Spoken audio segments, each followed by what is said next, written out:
안녕하세요. 저는 올해 30대 남자입니다. 얼마 전부터 새로운 인생을 살고 있어요.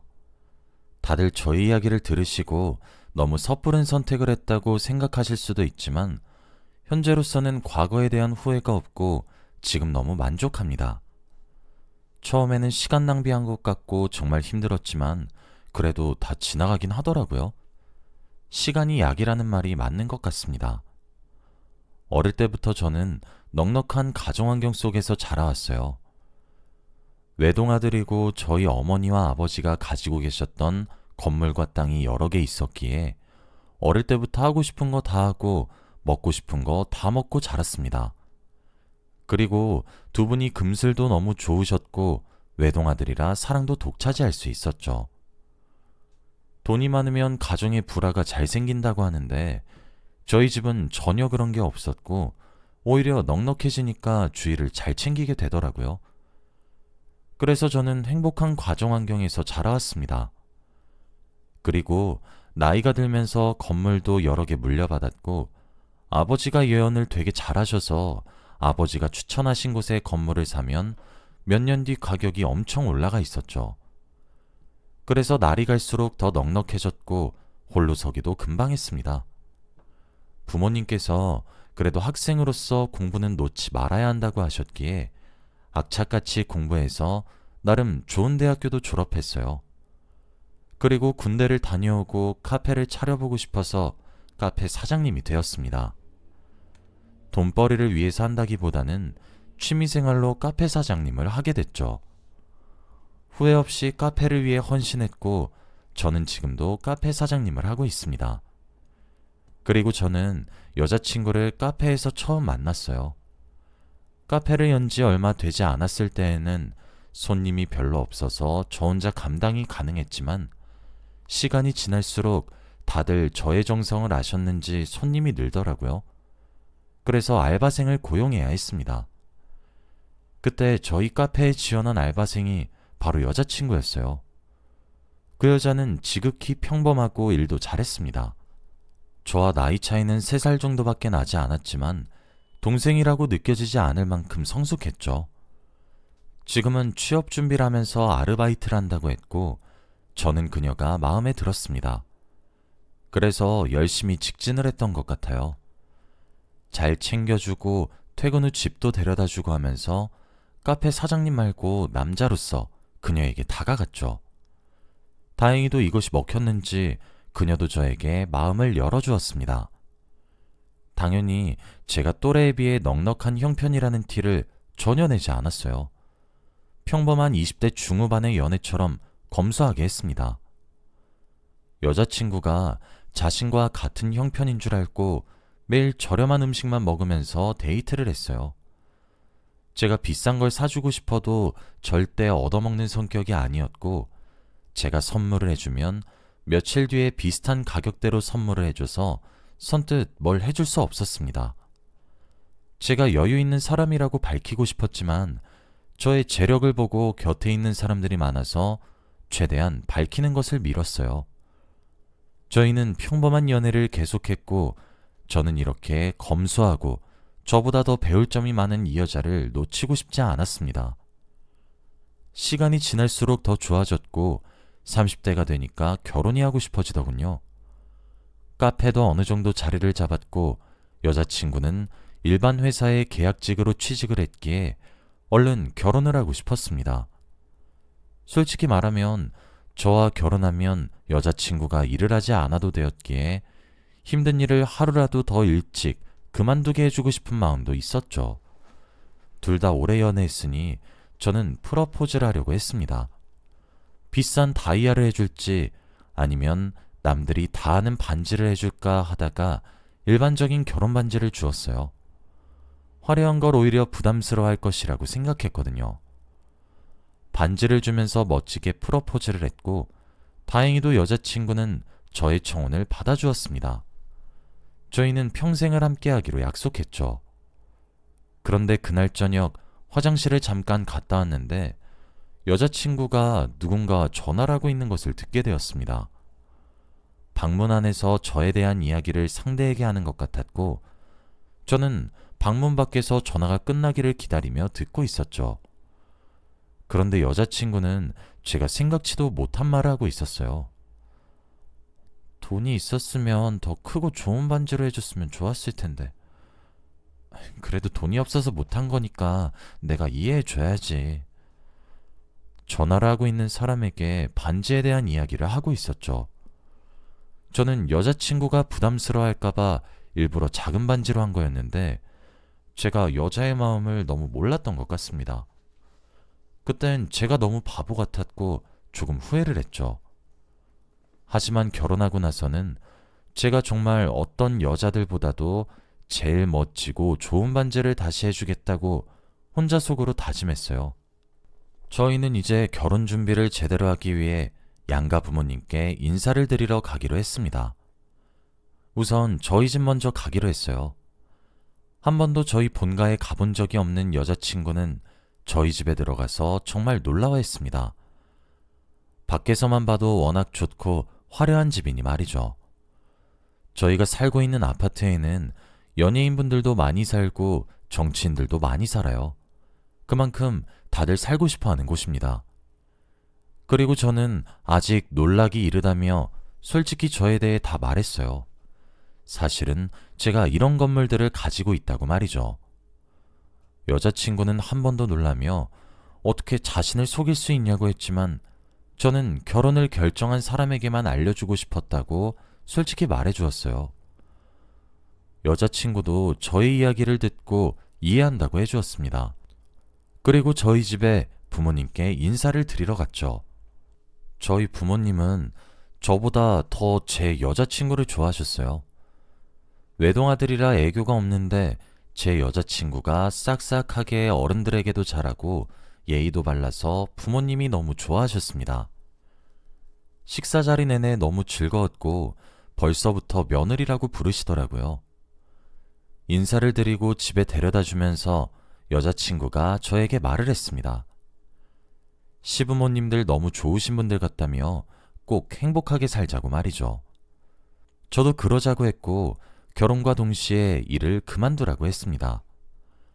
평생 여자친구와 해보고 싶던 거 다 해봐도 몇십 년이 부족할 정도였으니 말이죠.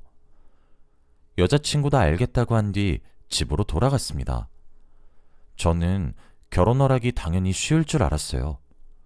며칠 뒤 여자친구의 집으로 가서 결혼 허락을 받기 전까진 말이죠. 저는 잔뜩 긴장을 하고 여자친구네 집으로 갔습니다. 과일 바구니와 홍삼 등등을 챙겨 인사를 드리러 갔죠. 그런데 여자친구네 부모님 두 분 다 저를 반기지 않으셨습니다. 표정이 굳으셔서 말이 없으시더라고요. 제가 애써 웃으며 이것저것 질문을 해도 시원찮게 대답을 하셨습니다. 무거운 식사 자리를 하고 있는데 어머니가 저에게 첫 질문을 하셨어요. 그래서 카페 사장이라고? 제가 그 질문에 그렇다고 대답을 하니 아버님과 어머님의 표정이 더 굳어지셨어요. 그리고 어머니는 아이고 늙으면 뭘 해 먹고 살고 라며 혼잣말을 중얼거리셨습니다. 카페 사장이 제 본업이신 줄 알고 아마 나이가 들면 오래 못한다는 걸 생각하신 것 같아요. 분위기가 갈수록 더 침울해져서 이대로 가다가는 결혼 허락을 전혀 못 받을 것 같더군요. 그래서 결국 제가 가지고 있는 건물에 대해서 말씀드렸습니다. 그리고 카페는 심심해서 취미생활로 하고 있다고 했죠. 무엇보다도 결혼과 동시에 여자친구 직장을 그만두게 하고 둘이서 행복하게 살겠다고도 말씀드렸습니다. 그런데 제가 이 이야기를 하자마자 어머니의 눈동자가 바뀌었습니다. 갑자기 초롱초롱해지면서 저에게 폭풍 질문을 하시더라고요. 어디서 사는지, 부모님은 뭐 하시는지 등등 말이죠. 그리고 저희 아파트에 누가 사는지까지 다 물어보셨습니다. 그래도 아까보다는 분위기가 나아진 것 같았는데 아버님은 여전히 표정이 안 좋으셨어요. 말이 없으신 채 계속 밥만 드셨거든요. 혹시라도 제가 마음에 들지 않으신 건가 싶어 걱정을 많이 했습니다. 그런데 갑자기 저에게 오늘 술 한잔하고 가게나 라고 하셨어요. 처음으로 제게 하신 말씀입니다. 저는 무조건 그렇게 하겠다고 말씀드렸고, 저는 아버님과 둘이서 담금주를 마시기 시작했어요. 그런데 아버님이 왜 이렇게 말씀이 없으셨는지 술을 먹고 나서 알게 되었습니다. 바로 아버님은 딸바보시더라고요. 다른 집 아버님들처럼 딸이 시집을 간다고 하니 우울하고 곁을 떠나니 섭섭해서 그랬다고 해요. 술에 조금 취하셔서 조곤조곤 말씀을 하셨죠. 제 손을 잡으시며 자신의 딸을 잘 부탁한다고 말씀하셨는데 그때 정말 아버님이 좋은 사람이라는 것을 알게 되었습니다. 그래서 아버님이 더 좋아졌어요. 그렇게 저희는 양가 부모님들께 결혼 허락을 받았고 본격적으로 결혼 준비를 했습니다. 얼른 결혼하고 싶어서 돈을 조금 더 주더라도 비싸고 좋은 걸로 다 했어요. 식장도 예약하고 웨딩드레스도 맞추면서 행복하게 준비했죠. 그런데 어느 날부터 장모님께서 연락이 자주 오시더라고요. 처음 인사를 드리러 갔을 때 연락처를 드렸는데 그 뒤로 계속 김서방이라며 전화나 문자가 오세요.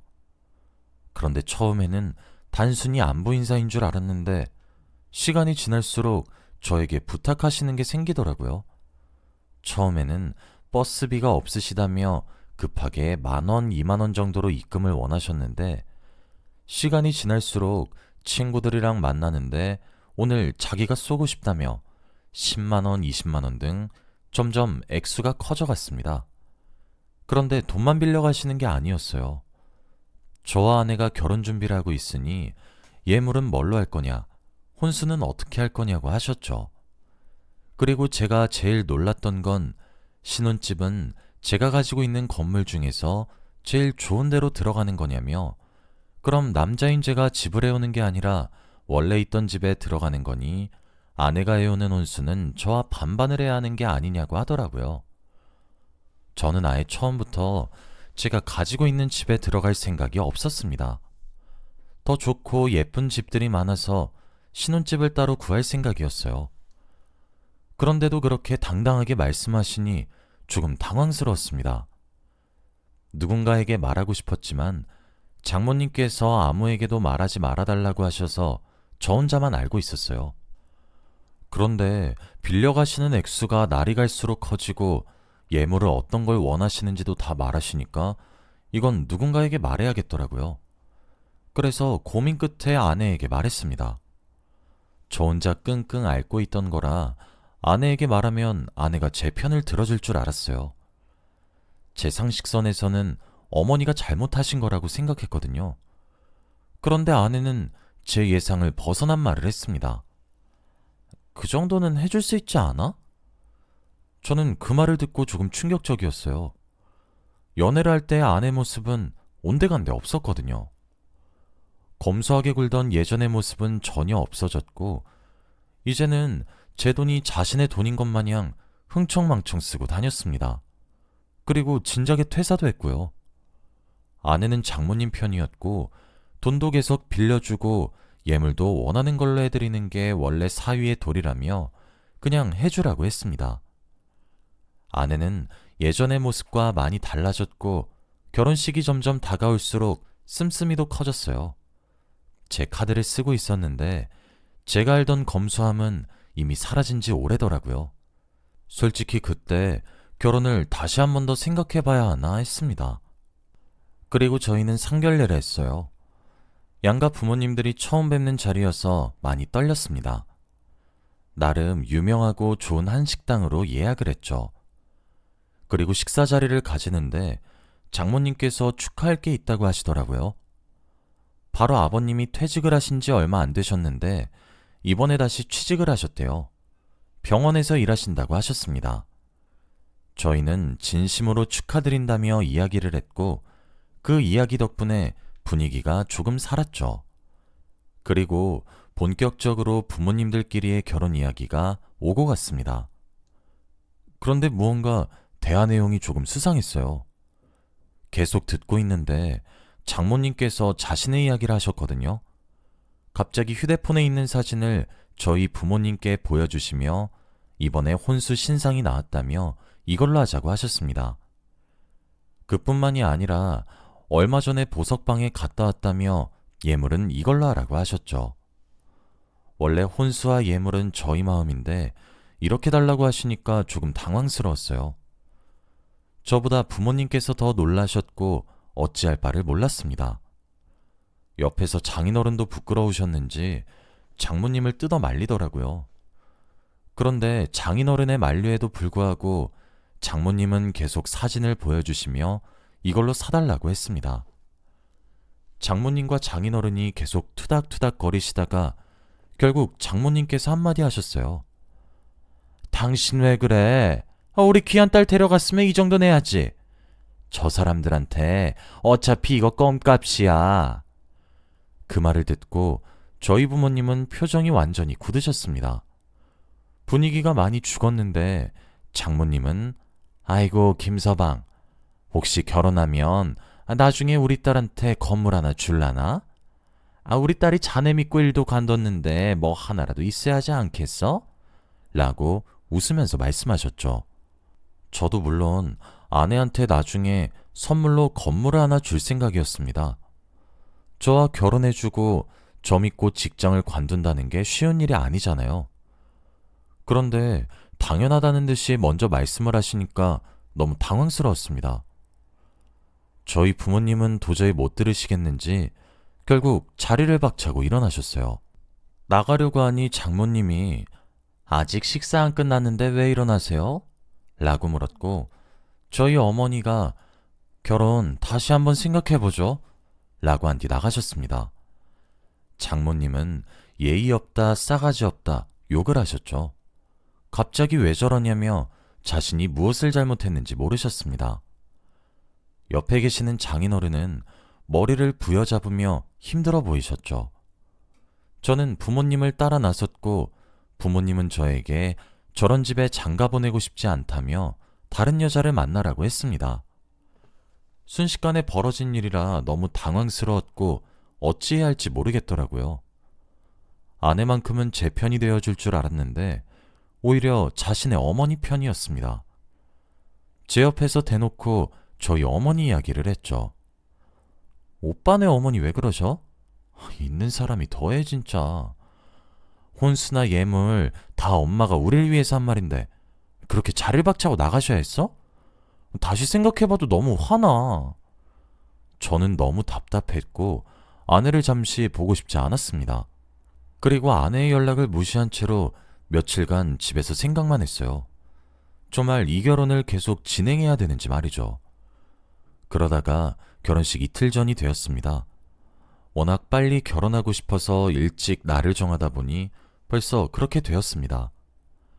그런데 어느 날 건물 경비 아저씨께서 전화가 왔어요. 당장 건물로 오셔야 할 것 같다며 말이죠. 저는 무슨 일인가 싶어서 대충 옷을 챙겨 입고 저의 건물로 갔습니다. 그런데 거기서 장모님이 난리를 치고 계시더라고요. 이 건물 주인이 갑질을 했다며 전단지를 붙이고 다니고 건물에 살고 있는 사람들에게 저에 대한 헛소문을 퍼뜨리며 피해자 코스프레를 하고 있었습니다. 저는 장모님 앞으로 가서 화를 냈어요. 그런데 오히려 장모님은 더욱 뻔뻔했습니다. 네가 돈 없어서 우리 딸 버렸잖아. 우리 딸 갖고 놀았으면서 재밌었냐? 너도 천벌 받아야 해. 이렇게 큰 소리로 말하시니 지나다니는 사람들은 믿을 수밖에 없었습니다. 저는 끌고 나가려고 해도 전혀 움직이지 않으셨고 이렇게 된 이상 경찰을 부를 수밖에 없었죠. 그런데 그때 멀리서 누군가 소리를 질렀습니다. 당신 여기서 뭐해? 그 말이 들린 순간 모두 다 소리가 난 곳을 쳐다봤고 저는 두 눈을 의심했습니다. 제 건물 경비 아저씨 분들이 입고 계시는 옷을 입고 계셨거든요. 바로 장인어른이 말이죠. 장인어른은 성큼성큼 걸어오셨고 장모님은 왜 여기 있냐며 놀라셨습니다. 저도 알 수 없었죠. 그런데 들어보니 병원에서 일하신다는 장인어른은 알고 보니 다양한 병원들이 밀집해 있는 제 건물에 경비 일을 하시는 거였습니다. 장인어른이 병원에서 일하는 거 아니라고 수백 번을 말해도 듣고 싶은 대로 들으셔서 병원에서 일하시는 줄 아셨던 거죠. 장모님은 뒷목을 잡고 쓰러지셨고 제발 저한테 장인어른을 해고하지 말아달라고 했습니다. 방금까지 여기서 난리를 치시다가 갑자기 태세 전환이 되니 너무 놀라웠죠. 장인어른은 저에게 사과를 하시고 자기가 스스로 이곳에서 나가겠다고 했습니다.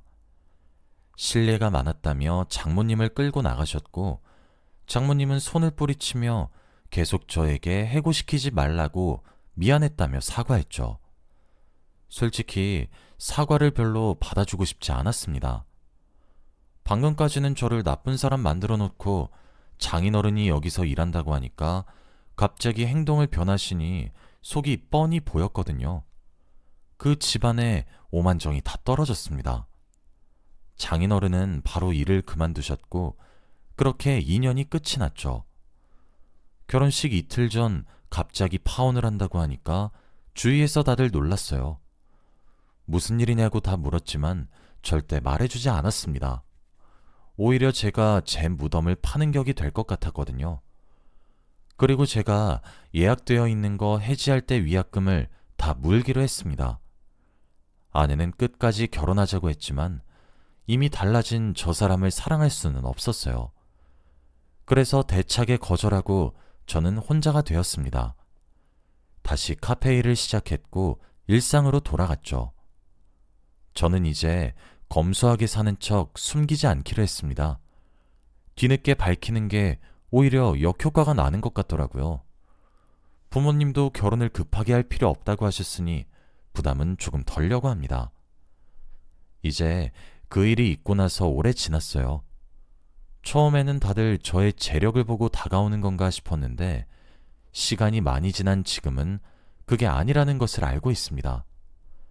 언젠간 저도 저 자체를 좋아해주는 사람을 만날 수 있겠죠?